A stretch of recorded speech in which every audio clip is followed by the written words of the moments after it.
cold. I feel like a little fire and fire place right here. Right, exactly. We would all be like here, like.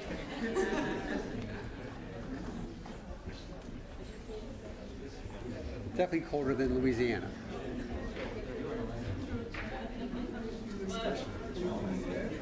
I say, especially if you're bald. If you're bald, you have no defense against the cold. No, yes, you should. You're beautiful. If I may borrow this. Okay.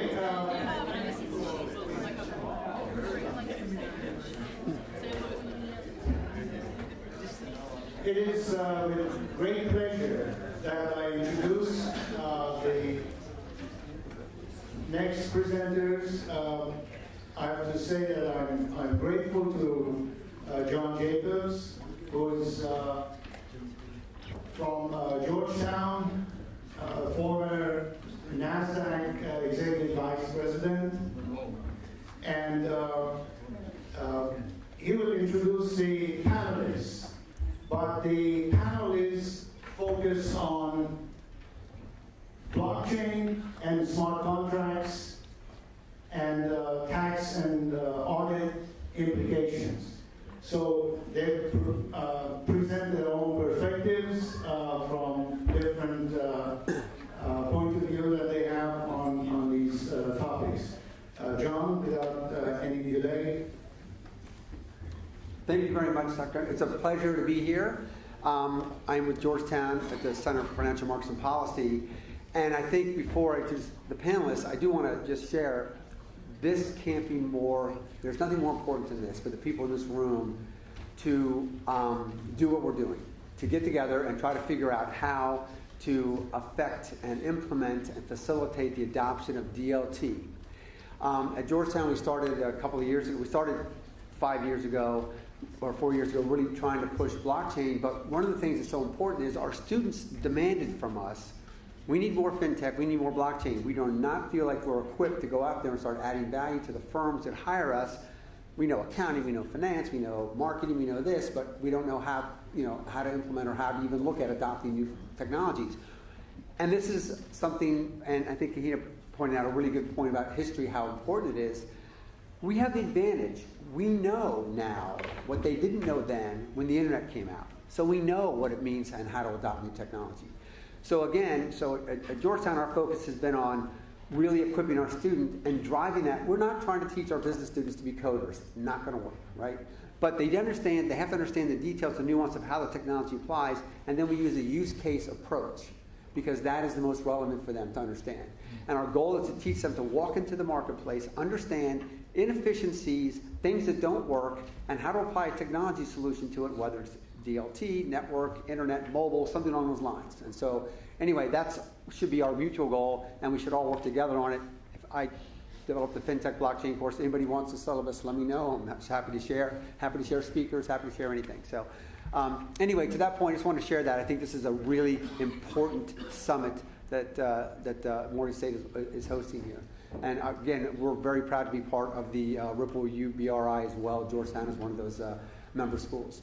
To my right is Guy Thellian from KPMG, and to my left is Jacob Farber from Ouroboros. Close? Okay. And so I'm going to let them do a further introduction of themselves. So Guy, why don't you go first? Sure. Hi, I'm Guy.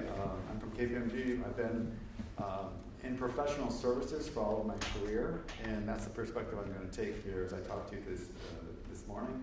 I have an MBA from the University of Chicago. I went to Ohio State University and got an accounting degree, became a CPA, and then went back and got some training on MBA, and went to Hewlett Packard, worked in the software lab there, got some technology insights and the rest of it. So that's what I come to bring to you today. Great, thank you. Jacob? So my name is Jacob Harper, and by the way, the easiest way of quickly summing up everything John said about how important an event this is we need to fix this, right? 3 1 minutes. Seriously. Thank you, man. Yeah. Thank you. It's interesting, by the way. there's sort of there's a divide in cryptocurrency and blockchain. They're all the startups and the projects, sort of the decentralized world, and then there's sort of the enterprise side of it, where the big enterprises and the financial institutions are looking at it for infrastructure use. That's the general corporate world. I can tell you that on the sort of the decentralized project side, it is really, as a sector, it is open. Anybody who's interested, there is not a lot of color or gender discrimination, a lot of opportunity. It's just that historically it's been, Anyway, so Jacob Farber, I started, I'd been a fintech lawyer for a decade. In 2012, when the first Bitcoin companies were starting to try and turn it from, European economic theory and, an anarchist haven into sort of Commerce 2.0, they needed lawyers to figure it out from a regulatory perspective. And when they Googled people, they Googled attorney and virtual currency, they got us at Perkins Coie because we'd done work for the game publishers, figuring out in-world and in-game currency. And so we had just by dumb luck, because of that historical accident, we represented the whole first wave of Bitcoin companies, and then the blockchain companies, and then the big tech companies as they got into it. And I went from Perkins Coie to R3, which is a consortium of global financial institutions exploring blockchain on the infrastructure. How do we use it to do piping for the transactions we already do? I was general counsel there, went back to Perkins for about a year, and then at the end of 2017 launched my own law and consulting firm with a few partners, and I spend now 90% of my practice is cryptocurrency and blockchain. Great, thank you. So let's start with this panel's on smart contract and audit and tax. Let's start with the smart contract. So help us understand what it is and what it isn't. And I know you probably have to give us some context on that, but I think it would be really helpful for everyone. So smart contracts are one of the most confusingly named terms or concepts in blockchain. They're neither smart nor are they really contracts in the way that you're thinking of them. And you're right, I think some context is helpful. First came Bitcoin. And while Bitcoin became the first of many blockchain systems, in fact, technology is named after an aspect of the technology in the Bitcoin ecosystem, it was optimized for peer-to-peer payments. And it doesn't have a broad range of capabilities. It was intentionally built to do one thing well. When the idea that you could use this set of technologies to do things other than just pay people money took hold, people began to explore developing other blockchain systems. One of the very early major successes, and there were others that explored the same concept, was a protocol called Ethereum. And what Ethereum added that had been intentionally omitted from the Bitcoin protocol was the capability to do programming of your transactions, to sort of put it, to think of it as just you could automate the business logic in a transaction, right? You could have assets taken from whoever has the token or cryptocurrency that you're using, and a smart contract is literally, you can think of it, and this is a bit of an oversimplification, as a little computer program that lives, quote, on the blockchain, again, a gross oversimplification, and that gets run by every computer on the network running that particular blockchain. The point is no one person controls it, and once a, quote, smart contract, this bit of autonomous business logic that was built into Ethereum and now many other blockchain systems is published, it just runs. And unless you build in the capability to shut it down, you can't shut it down. Nobody controls it. And if you think about the ability to, in, say, financial transactions, to automate business logic, and maybe a very simple example will help make it real. One of the major sets of early use cases around blockchain and smart contracts is in financial services. And there's all sorts of asset classes there where you basically have an if-then. You have two counterparties to a transaction.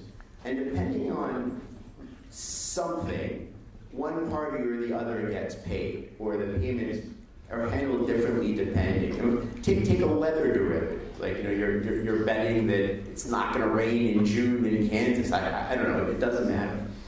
But depending on the outcome of that, one party or the other is going to receive the funds.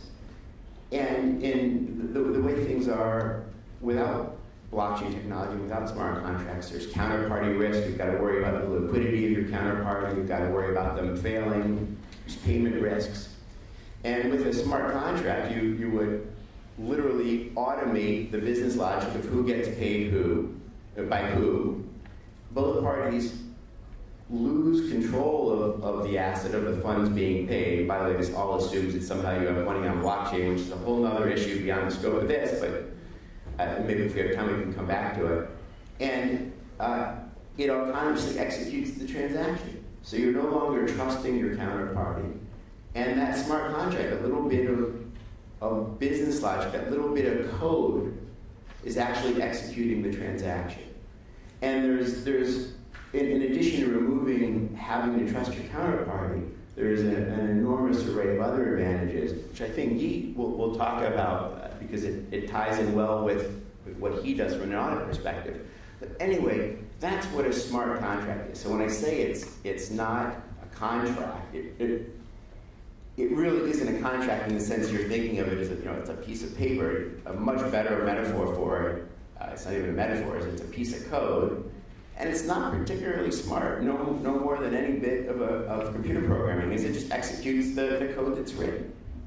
But the point is it's executed autonomously, and neither counterparty can prevent it from executing once it starts running. That's a smart contract. Thank you. But what it's not is it's actually not a contract right now. It's not a contract. The reason why that word got used is if by accepting the use of a smart contract, if as one of the two counterparties to a transaction, you've given over your asset. And by the way, to make real what I'm talking about, let's say that the funds that we're talking about are Ether, which is the cryptocurrency of the Ethereum blockchain. So both parties have Ether. The Ether would be sent to there's so much background on the technology, but the blockchain address of the smart contract has its own existence on the blockchain. So the Ether from both parties leaves their control.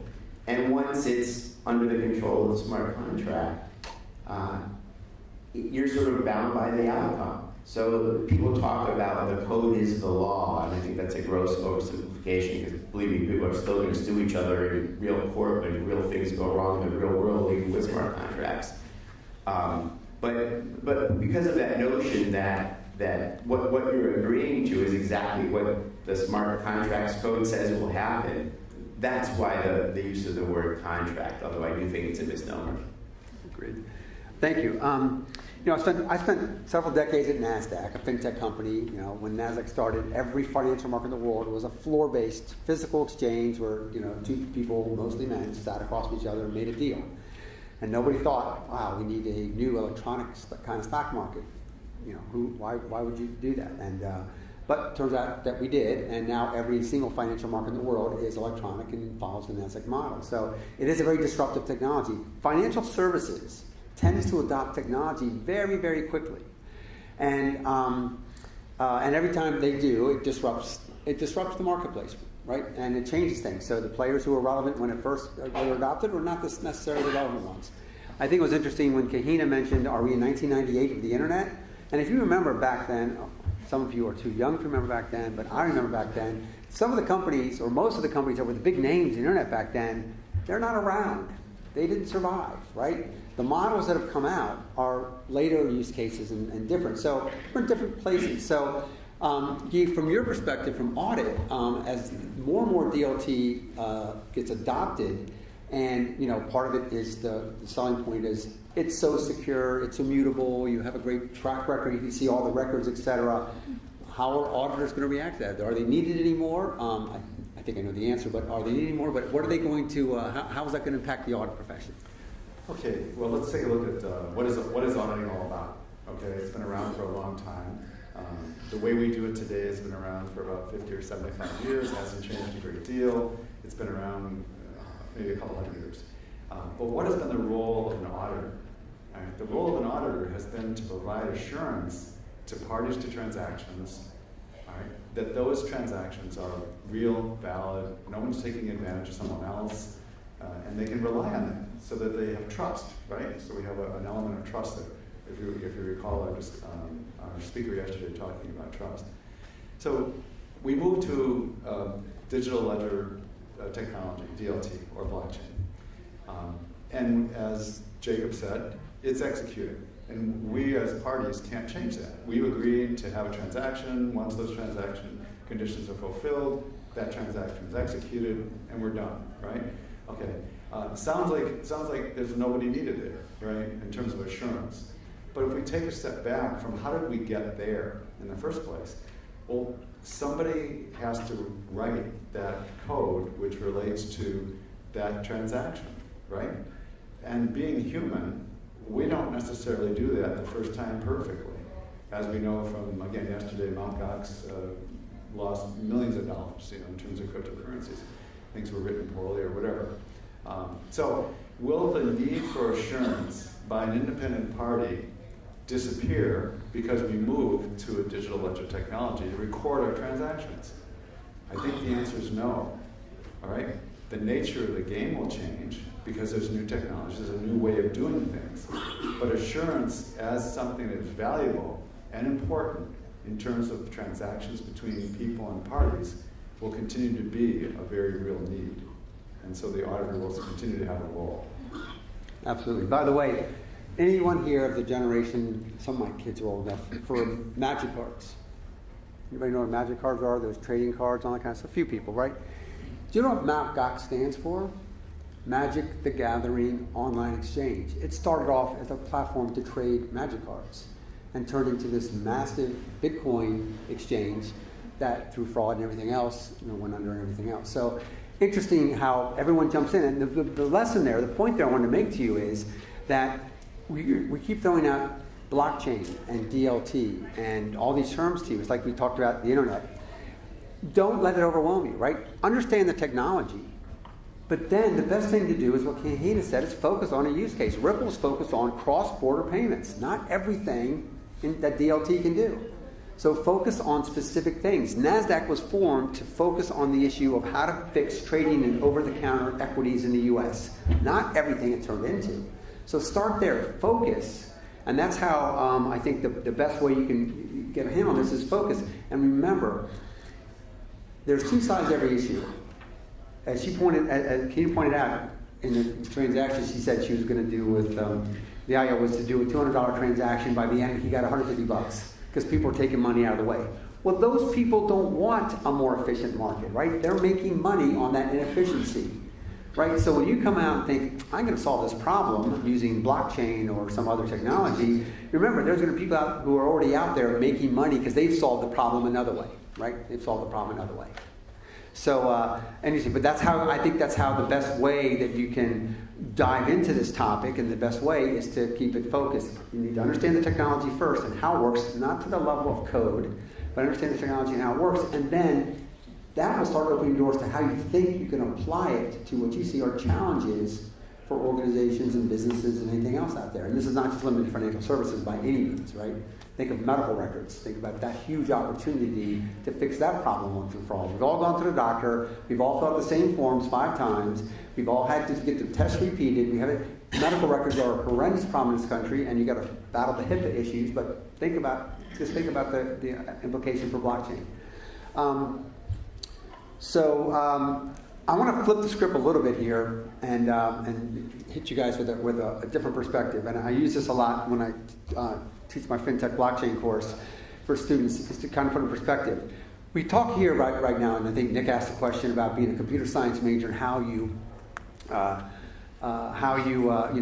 understand the technology, how to do that. But on the other side of the coin, And then we have people here who are going to walk in and become the business side. And remember, Kahina said 2/3 of the people at Facebook are not technology people, right? So understand there's a role for all of us here. But I want to flip the script and I want you guys to think about the implications of keeping the customer focused, right? And Carol, I'm going to follow on your question to Kahina when you guys talked about your grandmothers, and I'll use my father instead, but I'm older than you, so like the same age or even older. So my dad, and talking about financial services, so this is how a customer interacts with financial services. My father's 90. He's pretty sharp. He'll be 90 this year. He's pretty sharp. We let him drive a couple of miles. That's not far. You know, he lives in Florida in the winter, and I have to bring him back to Maryland. So I'm flying down next week to drive him home. But anyway, and he actually has a smartphone. But for my father, interacting with his financial services firms is physical. He goes to the bank. He goes to the credit union. He goes to the broker. He walks in. He's wearing his Army hat because he's military. And it's Colonel Jacobs, how you doing? He chats everybody and does that. That's how he interacts, right? So, and I believe me, I've done errands with him. Like drive my dad around for the day. It takes 4 hours to do what could do 20 minutes online, but that's what you do, right? So I just turned 60. So for me, I know where the bank is. I know where my phone, and most of my interactions are mobile, online, telephone. Once in a while I have to walk in to get something notarized or some unique transaction, but otherwise, that's it. My kids are all in their 20s. To them, this is the bank, right? Between Venmo and Zelle and Acorn and Robinhood and everything else, they don't even know where the bank is located, right? So this is what they think the bank is. Now, if you're a bank, and suppose you walk in and get hired by a bank, you have to serve all three customers. You don't have the ability to say, we're adopting new technology, so we don't care about those 90-year-olds or 80-year-olds or 70-year-olds, right? We have to serve all the customers. That's a big challenge, right? So understand that. So adopting new technology does not mean you can dismiss all the customers. So given that big intro, Facebook announced massive idea, right? They're going to announce a coin, Facebook coin, right? Which I think is going to have massive implications for the payment systems, for every agreement they've signed with every user, think about that. So I'd like you two to both opine. What do you think of the challenges facing Facebook in the adoption of this new technology from a legal standpoint, from a law standpoint? So why don't you start, Jake? Boy. First, if you think about blockchain, and if it's there's two separate ways you have to think of it being used, right?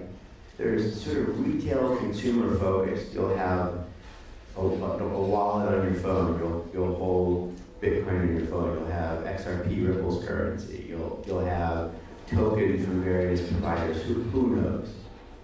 And then there's sort of blockchain for enterprise infrastructure, replacing the piping. And you can think of it at that level as just newfangled database technology almost. You know, let's take the retail use, the payments use. Let's talk about that, because that's the world we're in. We're talking about Facebook having its own cryptocurrency.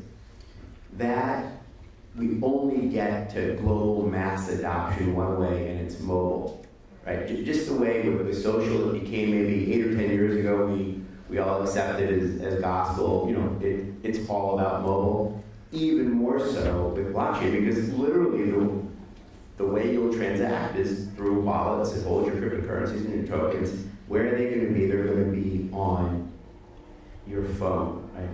So one thing that Facebook, which is already one of the major social platforms, by integrating in a cryptocurrency, it's going to put a wallet on everybody's phone, right?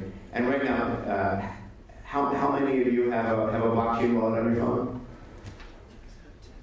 Okay. You know, if you maybe a tenth, maybe 20%. You know, if you said that in a normal auditorium, you know, in a movie theater, it's 1 out of 200, right? So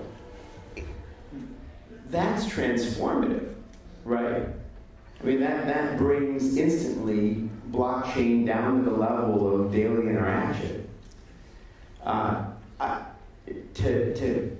To keep answering your question a little bit, I think the other implication for it is it will radically accelerate how we use, as consumers, cryptocurrencies, because right now, here's the challenge with them. And this is what I meant about how to get money on the blockchain. Smart contracts, sure, it can take cryptocurrency and hold it and send it as the logic dictates. But with the exception of Bitcoin and XRP and maybe a few others, in order to monetize that, you still have to, at some point, go somewhere and exchange it for fiat currency. Like, I can pay you in an exotic cryptocurrency, but there's only a small number of people who use that cryptocurrency, unless you're doing business with them. It doesn't do you any good. You got to go to an exchange and get, quote, real money for it. What will happen is we'll eventually stop thinking of there being real money and then crypto. Although I will say, one of the interesting things to look for about this Facebook cryptocurrency is whether it turns out to be backed either 1-to-1 or some other ratio by the US dollar or another currency. Right? Is it really just the expression of, quote, real money on a blockchain ledger, or is it it's inherently owned currency? We'll see. We don't know yet. I mean, one path it could take is it's a closed system, and every transaction you do on Facebook is going to require using this crypto, which would force mass adoption. I mean, and we've seen this throughout history. When a major player, makes a move to somewhere, you have to have it. Who could think of not having a smartphone today, right? Who could think of not being online today? You have to do that to participate. It's interesting. I never wanted to be on Facebook because one, when my kids were teenagers, I thought it would be weird, and number two, I just didn't have time. But there's so many of the organizations I deal with now that are using Facebook as opposed to a website that I can't not be on Facebook in order to access and keep up with what's going on, whether it's my gym or some other organization. So again, they force the adoption of a new technology because of their business model, and become so ubiquitous you have to use it. So Guy, same point. Think about Facebook from your standpoint. Sure. I think the major impact, as Jacob was suggesting, is that with mass adoption of a cryptocurrency, the use of a cryptocurrency, and not only mass adoption, but comprehension. Let's just say it's comprehension as well. People begin to understand what it is, so they're more comfortable using it. Therefore, it becomes more prevalent. People are using it more easily. In terms of professional services, it's going to force us in the professions, and I think Jacob is an attorney, and we're an auditing firm, to understand the implications of the use of cryptocurrency much more quickly, quite honestly, than I think has been anticipated. All right, we've all thought in terms of the use of cryptocurrencies is coming. Our clients will be using it. They will have significant positions in terms of their assets and all. But we've thought of it down the line, 5 years, maybe, something of that nature. So I think that the implication is that it's going to happen much more quickly. We're all going to have to adapt much more quickly in terms of the services that we offer, understand how do we account for, how does it impact our accounting? How does it impact our auditing? What do we need in order to do our work with our clients? And that's a great point. I mean, if you think about it, Bitcoin, Satoshi Whitaker, it's only 10 years old. 10 years, look where we are today.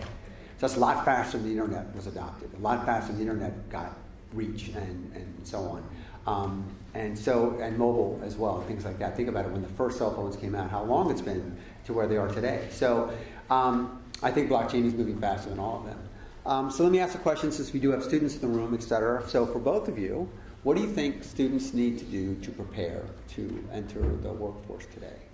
So Guy, we'll start with you. Okay, well, obviously blockchain, by the nature of blockchain, there's an immediate recognition of a technology element of your education, right? It's a technical learning, and those who have that inclination, those who have those abilities, can get into the technical side of programming and the rest, all right? I think, as Kahina was saying today, though, that what's really important to recognize is that the blockchain represents, she called it an industry. It's also a platform. It's going to be used by many to do many things. That this blockchain industry is going to require a full set of skills to be managed. And that is the technical, of course, but it's going to have implications to all education. It's going to be, whatever we're doing, we're going to have have to take that, and we're going to have to look at it and see what we're doing in the context of this new industry, this new platform. What I would suggest is that when we as a professional services firm or other professional services firms are looking for people, it is the people that we look for will not only be the technical people who have the technical skills, rather. It will be people who have an understanding and a comprehension of what are the implications of this technology to our clients, our customers.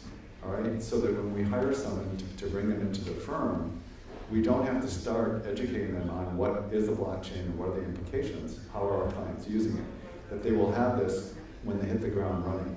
So what you're doing here and what Morgan is doing and the other HBCUs is doing in terms of providing a mechanism, a means of your learning and understanding what is a blockchain and what does it mean to finance, what does it mean to communications, what does it mean to accounting, what does it mean to the rest of the professions, is very important, and that is exactly what you want to be doing in order to be relevant in the workplace tomorrow.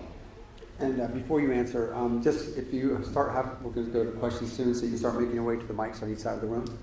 Go ahead.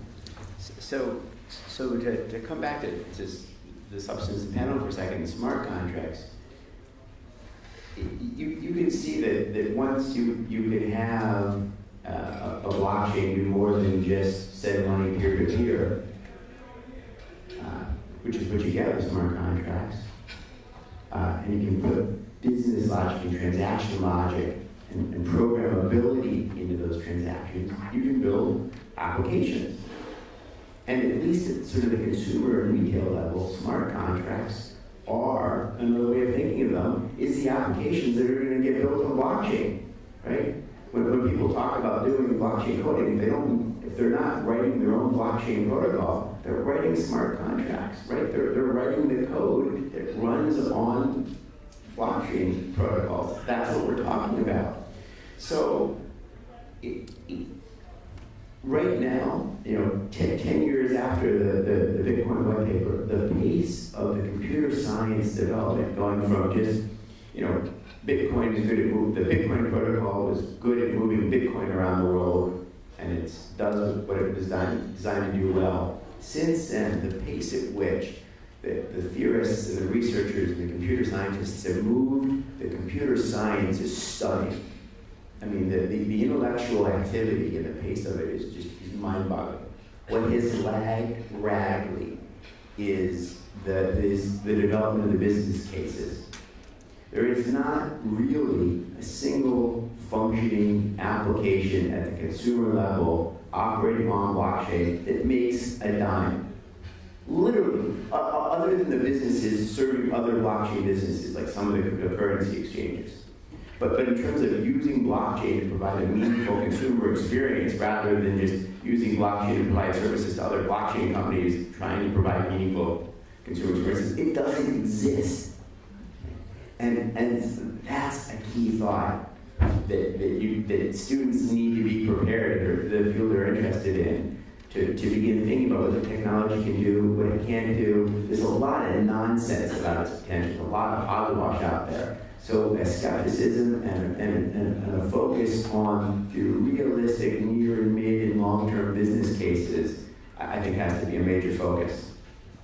Great, and now you scared everyone out of a career in blockchain and DLT. So I just want to put it. It's an opportunity. It is. It should be So scary. think about it. Biotech. None of those firms made money in the beginning for years.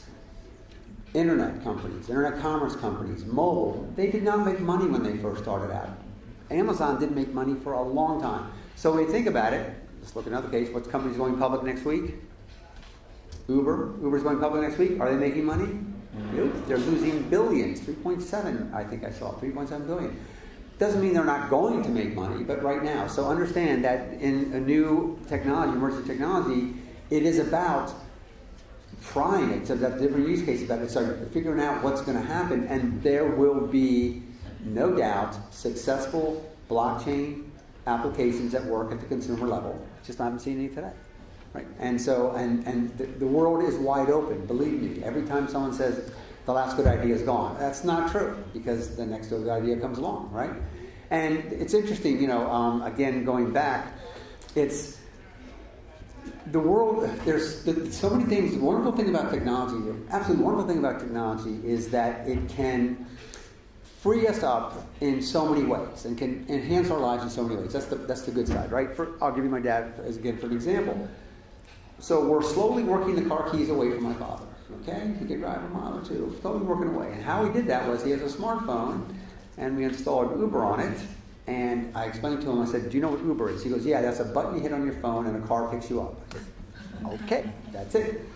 So we installed it, I did a couple of test runs. He hasn't used it at all since he's been in Florida because no one's down there. But when he comes back, my sisters and I are taking days off to do all his errands because in the old days, loss of a car meant loss of freedom, loss of independence. How many stories did you hear? How many people had wrestling with their family members who shouldn't have car keys anymore, right? So my dad knows his days of driving are limited. He knows he limits himself to daytime driving within 3 miles, etc. And any bigger trip, one of us takes care of him. But the ability to have an Uber, a ride share, pick you up, take you there, bring you back, and so on, makes you so much less reliant on family and friends and things like that. So again, that is the positive side of technology.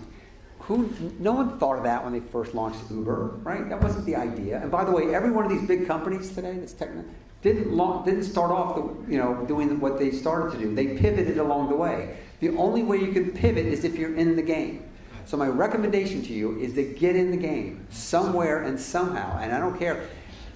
Technology affects every single organization. So it doesn't matter where you go. You need to understand how technology works. You need to understand what's coming, and you need to understand how it's going to change your model, how it's going to change how your organization works.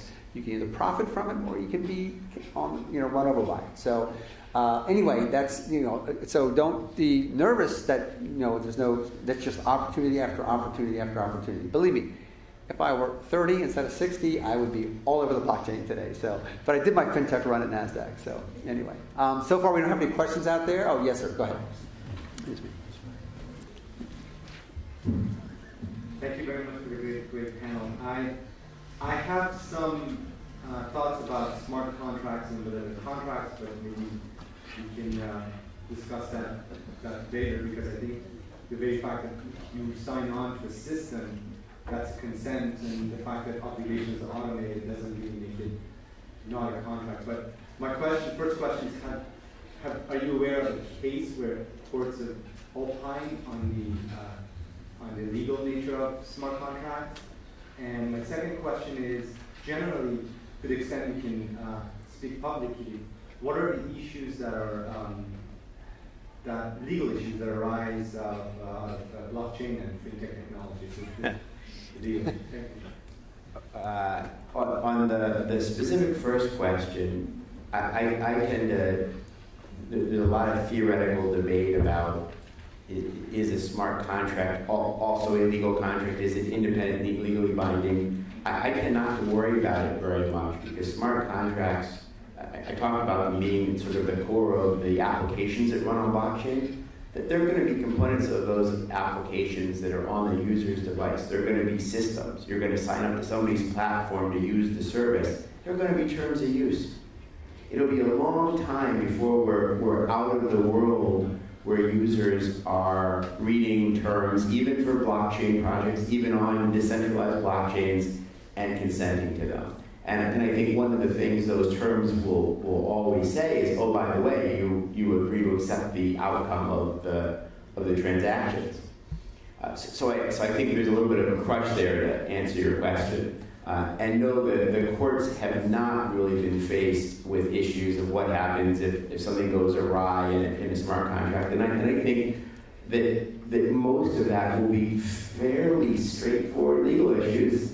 It's like any other process. The parties looked at what their contract said, because I do think there'll be, in most cases, an agreement wrapped around the smart contract, whether it's terms of use or, imagine if some stock exchange went to a purely blockchain-based system where smart contracts were executing the transactions. Imagine the user agreement to have a seat on that exchange. It's not going to just say see the smart contract. It's going to say you agree to be bound. legal and regulatory issues. There are two massive sets, and then there's lots of others. The two huge areas of legal and regulatory concern. The first, and this occupied the first wave of Bitcoin cryptocurrencies for several years and is still a major inhibitor to innovation, is the question of when are these, particularly the cryptocurrencies, when is it money? And when is what somebody's doing on a blockchain money transmission, which is a highly regulated activity. And you can't be a money transmitter without being licensed. And that has been, for the first 7 or 8 years of sort of blockchain as commerce 2.0, the major regulatory issue is this, a regulated payments business, and what you're doing with a blockchain.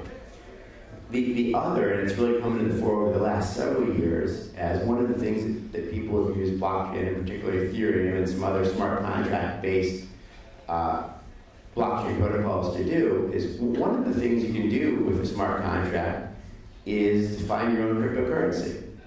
Any cryptocurrency, any token, you might hear that phrase, running on the Ethereum protocol, other than Ether, which is its native cryptocurrency, is literally defined by a smart contract. It's a little computer program that maintains a ledger. You give a name to your token, the Jacob coin, and that smart contract literally just maintains a ledger of every user's Ethereum address and a balance they have with the token. And when you, quote, send a token or cryptocurrency to somebody, it's really just that little smart contract program debiting your balance and crediting theirs. That's a smart contract, by the way. That's a great real-world example. But people started creating their own cryptocurrencies as part of their projects, and then started selling them in advance, before they built their code, before they had the finished business, as a way of raising funds. Hey, I'm going to have this incredible blockchain protocol that's going to do this really cool thing, art provenance, gambling, derivatives, who knows, there are hundreds of business cases. Buy the token now, it'll fund the development of the project for me, kind of like Kickstarter, right? And once I've finished writing my protocol and my cryptocurrency is ready, you'll get it. You'll be able to use it, and you will have bought it at a discount. The big issue there is that security regulated by the Securities and Exchange Commission. Because what happened is, because there are exchanges where you can buy and sell cryptocurrencies, these pre-sales of tokens, these public sales of tokens, people would start participating in them as investment opportunities. Because in some of them, there is that hockey stick growth curve where people would speculate, and you could literally have 100x returns in a year. And that, of course, brought in fraud, and now the SEC has clamped down. And so now the major issue around a lot of cryptocurrency applications in particular is the thing a security? And the SEC is in a very, very regulatory mindset. So that's a great point. I'm glad we got to it. I'll do it right before we get to your question. This is something that goes back to as long as people have existed, right? Technology always moves faster than policy and regulation. Always. We had cars long before we had driver's licenses and traffic laws. Every single technology throughout history can do things that people that they do them, and they're not sure should they do them or how they should do them, or before they get regulated in policy. Look at Facebook. Facebook's going to start facing regulation based on everything from the 2016 election to their loss of their not being able to keep our information private, things like that. So these companies, every single technology can move faster than policy. Now, what's great about this particular technology in 10 years is that there are so many people who are trying to help guide policy formation today, because it's not that people don't want regulation, they just want smart regulation. So there's a lot of work going on trying to come up with the right regulatory environment to allow DLT applications across the board. And every major players out there, I know Ripple's a member of some of the organizations driving positive policy formation. But understand, you can't wait for it, right? The policymakers are never going to move as fast as technology can. So, yes, ma'am. Yes, thank you for the great presentation. My name is Isabelle Kimavimon from Morgan State University, Department of Mathematics, Actual Science Program. My question is about auditing and tax implication.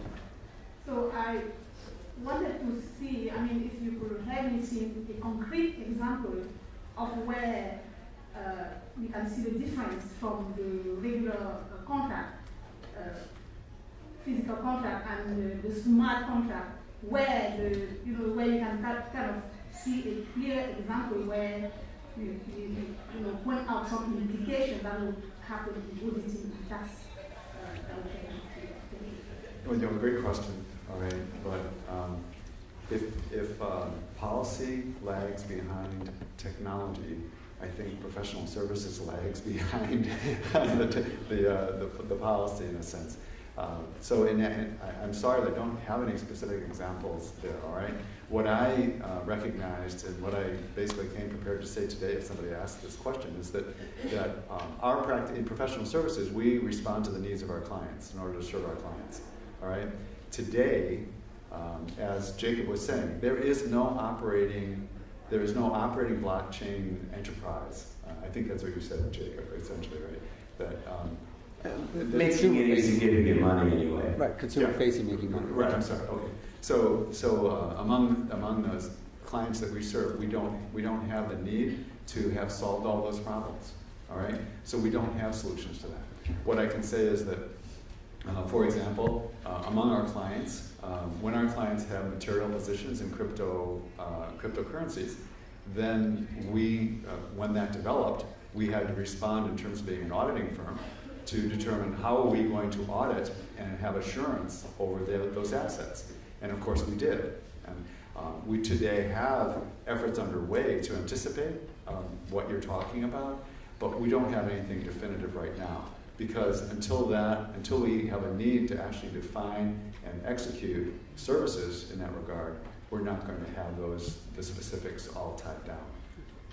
I'm sorry, it's perhaps an inadequate answer, but it's the best answer I can give you today. All right, so the last question goes to Nick from Morehouse. Hello, Nick Cummings, sophomore.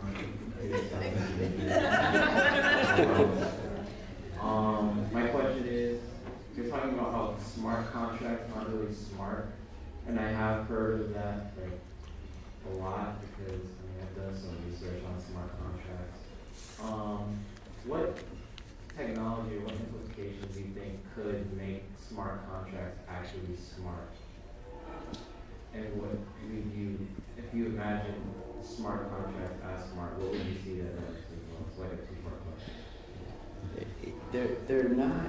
When I say they're not smart, what I mean by that very specifically is like any other computer program is dumb. They just execute their code, right?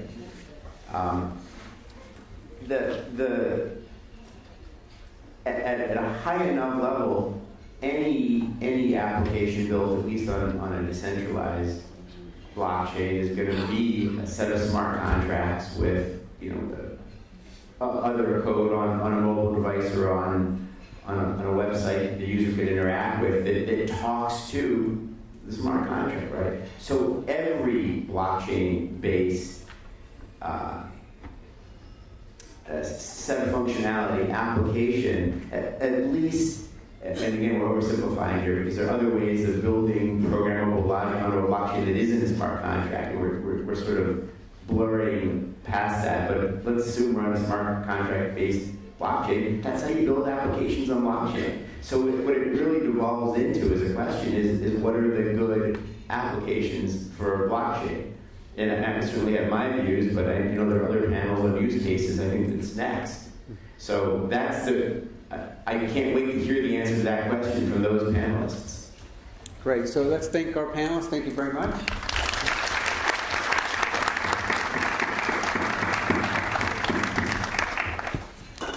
Thank you so much.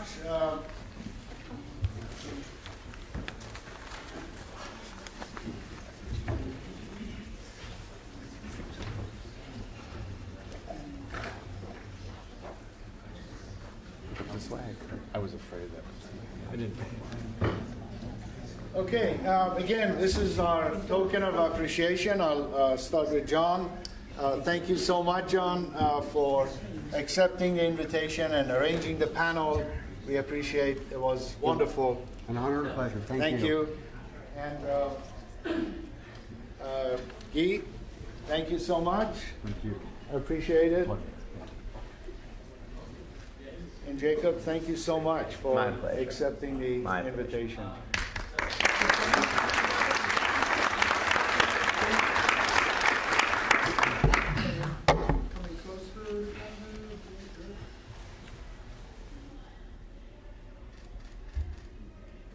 Thank you.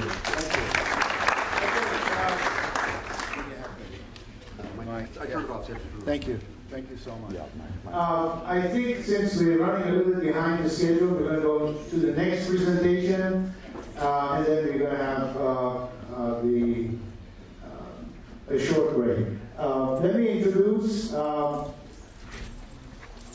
someone that is not a stranger to Morgan, Aaron Barnett, who's been here before. He's a Morehouse grad, right? I want to really start this company, so yeah. Okay, and he's going to be talking about gamification, and what he's done is created many opportunities. He's recruiting, and I'll let Aaron talk about his ventures, and after that, D. Duncan is going to talk about FundDX, and he's going to be following immediately after that. So let's welcome Aaron, and here's the mic. Thank you so much. All right, guys. So right now we're setting up the PowerPoint presentation. But before we do that, to give these guys some time, I'm going to ask a couple of questions. First of all, by show of hand, who plays video games? And it doesn't just mean you're on a PC. You can be on your phone. Candy Crush does count as a game. Let's see those hands. Who plays?